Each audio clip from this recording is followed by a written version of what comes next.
ติดหอบเลยนี่เป็นแห้งแล้วเบิ่งนี่เนาะเป็นแห้งไปได้ทางน่ะบ่มันยังคือ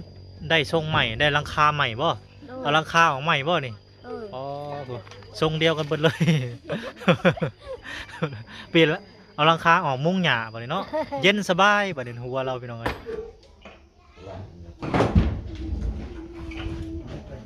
ประตูเราก็มาจับมาบายซอยพี่น้องเอ้ยไข่กระบุยส้มไข่เนาะเป็นได้บ่ได้ไข่แน่แล้วบ่คือว่ายังไข่แน่แล้วหรือยังไข่ไข่แน่แล้วบ่กินยาแล้วบ่เมื่อคืน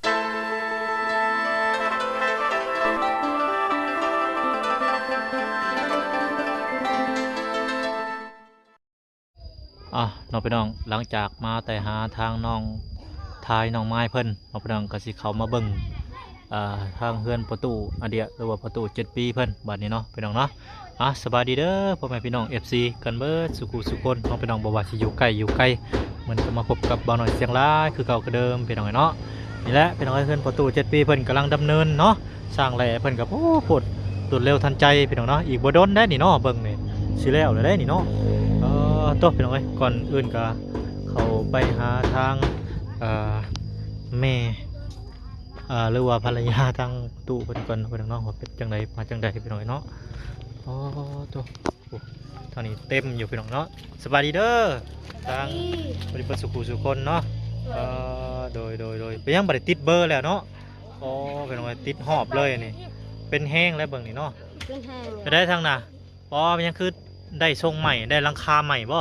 เอาหลังคาของใหม่บ่นี่ทรงเดียวกันเบิดเลย เปลี่ยนละเอาหลังคาออกมุ้งหญ้าบ่นี่เนาะเย็นสบายบ่นี่หัวเราพี่น้องเอ้ย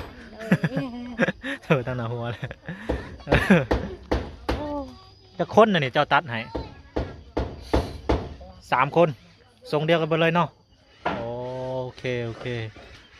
พี่น้องเอ้ยเนาะยังบ่ส่วงบ่เศร้าเราก็เลยเนาะกินยาแล้วบ่มื้อนี้กินยา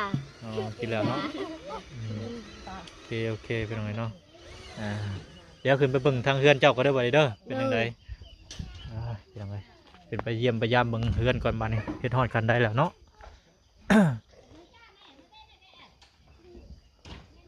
พี่น้องเนาะขึ้นมาเฮือนมาซานไปก่อนบัดนี้พี่น้องโอ้ตัวฟิลเนาะพี่น้องวิวขึ้นมาบ่นี่พี่น้องเอ้ยห้องปองเยี่ยมเนาะใส่แล้วพี่น้องไอ้บ้านนี่ห้องกับขันไปที่เรียบร้อยสบายดีตู้เด้อสบายดีจับซอยช่างบ่เราก็จะมาจับมาบายมาซอยเราหรือตื่นเต้น เดี๋ยวสิได้เฮือนอยู่แล้วพี่น้องไอ้บ้านนี่ได้ห้องได้บนอยู่แล้วพี่น้องไอ้บ้านนี่ใส่ปองเยี่ยมปองเบอร์แล้วบ้านนี่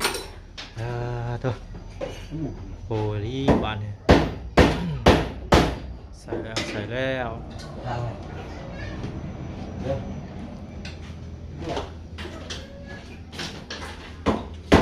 ห้องเดียวเนาะใส่ห้องเดียว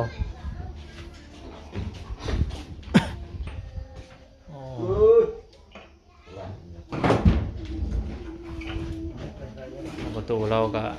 มาจับมาบายซอยเป็นไงไข่กระบุยส้มไข่เนาะเป็นได้บ่ได้ไข่แน่แล้วบ่คือว่ายังไข่แน่แล้วหรือยังไข่แน่แล้วบ่กินยาแล้วบ่เมื่อคืนเต็มยา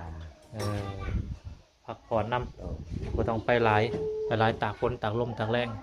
ติดไข่น้ำกันแหละคอยเบิ่งนี่นะจากลูกจากเต่าติดเบิดทุกคนเลย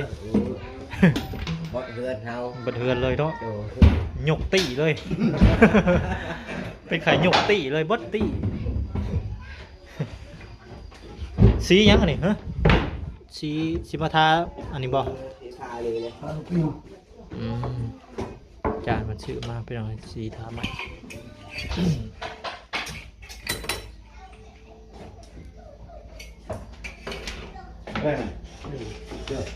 ลมมาเลยยังเรือจากปองก็ทันแล้วเรือปองนี่ป่ะเรือตัวนี้เรือปองเดียวบ่รวยทางใดอันนี้แล้วอะไรที่แล้วไปแล้ว ตอนนี้ก็แล้วมีตัวนี้เนาะเรือปองสุดท้ายยังบ่แล้วเนาะ โอ้สิได้อยู่แล้วสิได้อยู่แล้วบัดนี้โอ้ตั้งนี่ไผซื้อมาให้เจ้าฮะ อันนี้นะ เบายังมาซื้อ ลืมแล้ว ลืมเลยบ่แม่นเบาลาวบ่ บาลาว อาจารย์ลาวบ่ บาลาว โอ้แต่เราซื้อตั้งมาพอได้นั่งเนาะเออน างเราซ้อมมากินข้าว โอ้กินข้าวพร้อมถ้ามีโต๊ะแห้งสิสบายอีกอย่างก็ไว้งอยเด้ประโยชน์หลายได้นี่งอยตอกตะปูก็ได้น้อยตัดงอยหยังหั่นแหละ ยืนมายืนตอกถือว่าโอเคไฟฟ้านี่ใส่ในเฮือนซาลาน้อยก่อนเนาะไฟฟ้านี่คือว่าบ่ทันได้มีเนาะเจ้าเนาะบ่มีไฟฟ้าใส่ยืมใส่เพิ่นก่อน ยืมใส่เฮือนซาลาน้อยเพิ่นเอาไงเราก็ได้แล้วก็ซอยแน่แล้วก็อีกอย่างเราก็เป็นสร้างนี่เนาะทางพ่อซาลาน้อยเพิ่นก็เป็นสร้างมาเฮ็ดนำว่าซั่นๆเนาะเฮ็ดห้องเดียวเนาะเฮือนเจ้าเนาะเอานั่ง มันมีใครนะ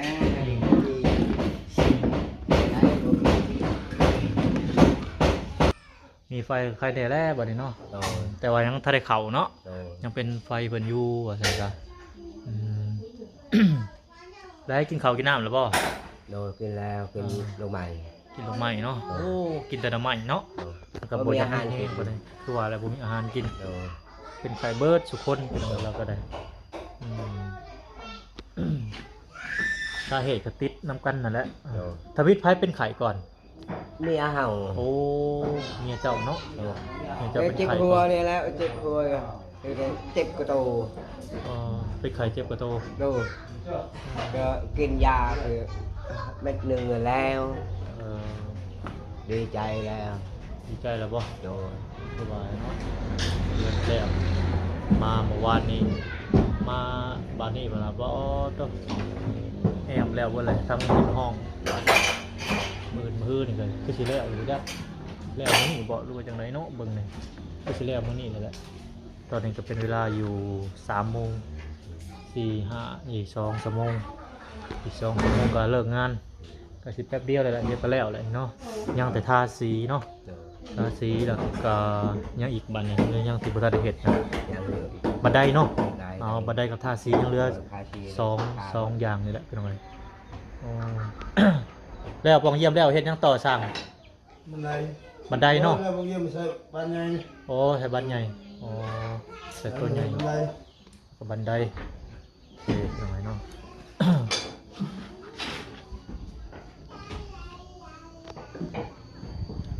เดี๋ยวมาเบิ่งเพิ่นเฮ็ดก่อนเป็นไง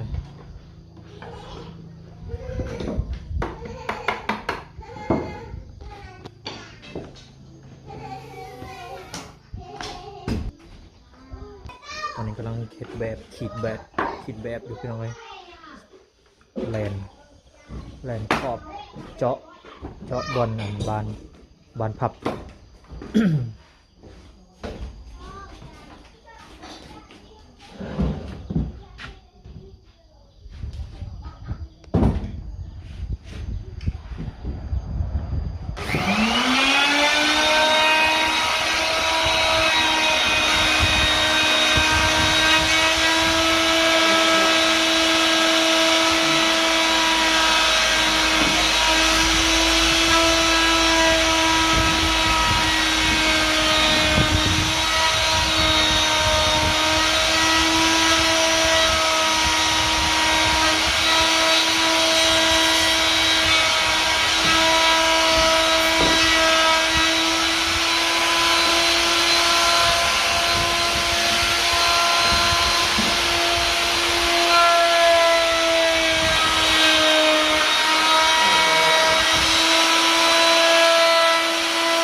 ซอยกันบ้าน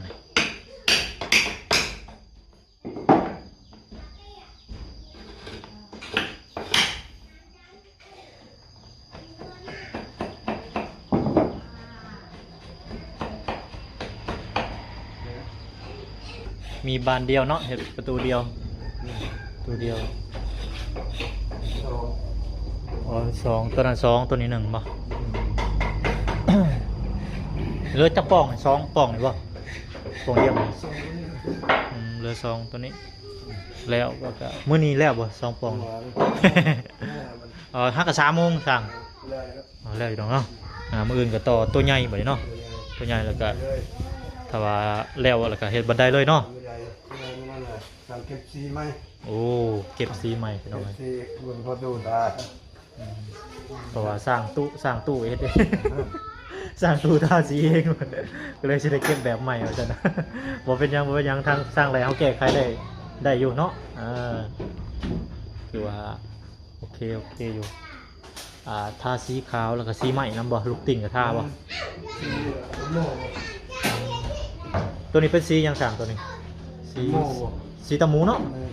สีตะหมูสีใหม่แหละทาลูกติ่ง นี่ ทาลูกติ่งบันไดทาลูกติ่งนี่แหละน้ำคอน้ำแคบน้ำ ตัดกับสีขาวเลย แมน อืม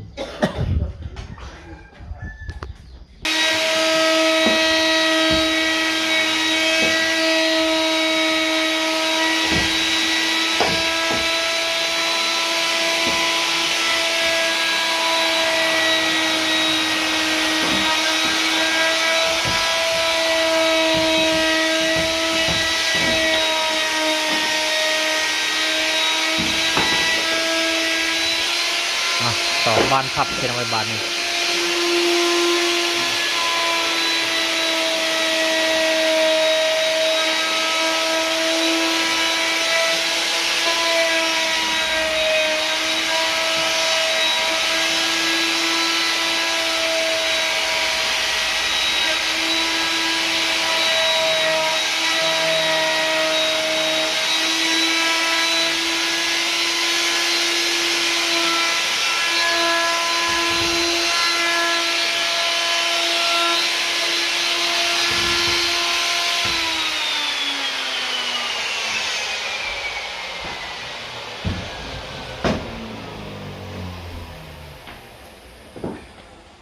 ทานเบิร์ดบอ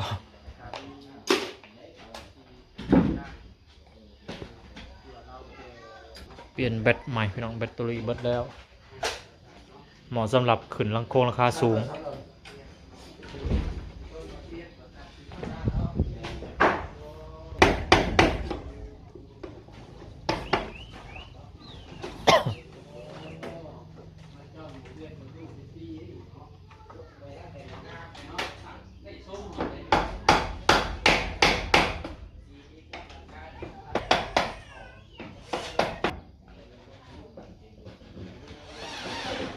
100 บาท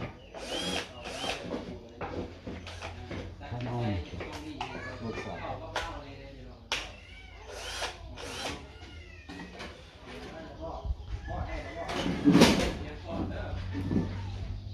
สร้างกินเข่าวหรือเปล่า เดี๋ยวจะได้กินเข่าว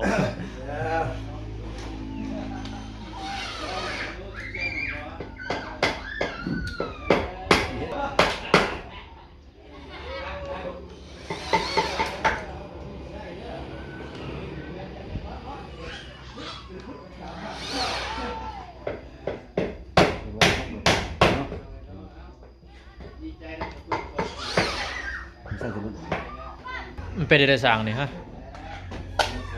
โอ้ไปทานเปล่า ไม่ทราบว่า บริษัทตัวไล่สาย เหมาะสำหรับงานสูงๆที่ว่าได้พกพาสาย อ้าวลงมาบ่อนพี่น้องเลยพากันไปใส่เด้นี่เนาะพี่ลงพุงผัวป้อตัว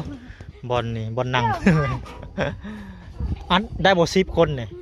พากันนั่งอยู่บ่ได้บ่ได้จะคนเนี่ยได้แต่5 คนลองอัดเบิ่งดูเจ้าได้10 คนสิพากันไปใช้นี่ฮะเก็บมะม่วงอยู่ไสเก็บมะม่วงอยู่ไสโอ้เสียวคันนี่ไปเนาะเอาสิจูงไปบ่หรือสิขี่นะฮะ ปอเต็มตามหลังกันพี่น้องเอ้ยผู้ปอผู้ทางน้องน้อยนี่ก็อยากไปนำ พระสิครับเจ้าบ่น้องไทยว่าเจ้าสิครับบ่ว่าสิสุกเอา พี่น้องไปแล้ว โอ้ต้องพี่น้องเลยสิไปขี่พุ่นบ่หรือว่าจังใดกระบูกันเนาะไปเก็บมะม่วงแล้วว่ะพี่น้องเลย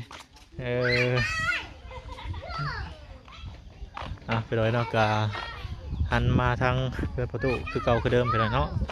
ก็คือเรื่องเฮือนเพิ่นเนาะพี่น้องกะตอนนี้กะใกล้สิแล้วเนาะมีแต่อันนั้นซื่อประตูเนาะพี่น้องประตูใหญ่ปองเยี่ยมมื้อนี้อาจสิแล้วมื้อนี้เนาะปองเยี่ยมก็เหลืออยู่2ปองเพิ่นก็ตอกแป๊บเดียวก็แล้วแหละเนาะแล้วก็ยังแต่ประตูใหญ่ทาสีบันไดพี่น้องเอ้ยบ่เกิน2-3 มื้อเนาะพี่น้องเนาะเดี๋ยวก็แล้วแหละพี่น้องเอ้ยทางประตูเพิ่นก็โอ้ก็สิได้ขึ้นมาอยู่แล้วเนาะบานประตูใหญ่ก็ยังอยู่สองเนาะพี่น้องเนาะ2ทางพี่น้องเอ้ยทางเข้าแล้วก็ทางห้องแล้วก็บันไดทาสีเก็บสีนั่นแหละเนาะพี่น้องเนาะทางประตูเราทาเองหมดนะเนาะทาเองกะมันก็ยังแบบยังบุคคลบ่แน่ปานใดเนาะกะทางสร้างแล้วเราก็สิเฮ็ดแก้ไขใหม่ว่าซั่นจ้ะน้องพี่น้องเนาะโดยน้องพี่น้องก็ถ้าฮอดขั้นตอนสำใดบ่น้อยก็สิอัปเดตไปเรื่อยๆน้องพี่น้องเนาะกับอาจารย์ลาวเฮาพี่น้องเนาะตอนนี้ก็ใกล้สิแล้วเนาะมีแต่ว่าถ้าตอนแรกเนาะพี่น้องถ้าว่าทางสร้างเพิ่นกลับก่อนเนาะหรือว่ามีเวลาบ่น้อยก็สิอัปเดตอีกครั้งหนึงน้องพี่น้องเนาะถ้าว่าได้กลับห้องก่อนก็พุ่นแหละมื้ออื่นมื้อฮื้อเนาะก็สิเข้ามาอัปเดตเพิ่นใหม่ว่าซั่นจ้ะน้องพี่น้องเนาะโดยป้าซับพี่น้องพบกัน EP หน้าสำหรับ EP นี้ขอกล่าวคำว่าสบายดีพี่น้องสบายดี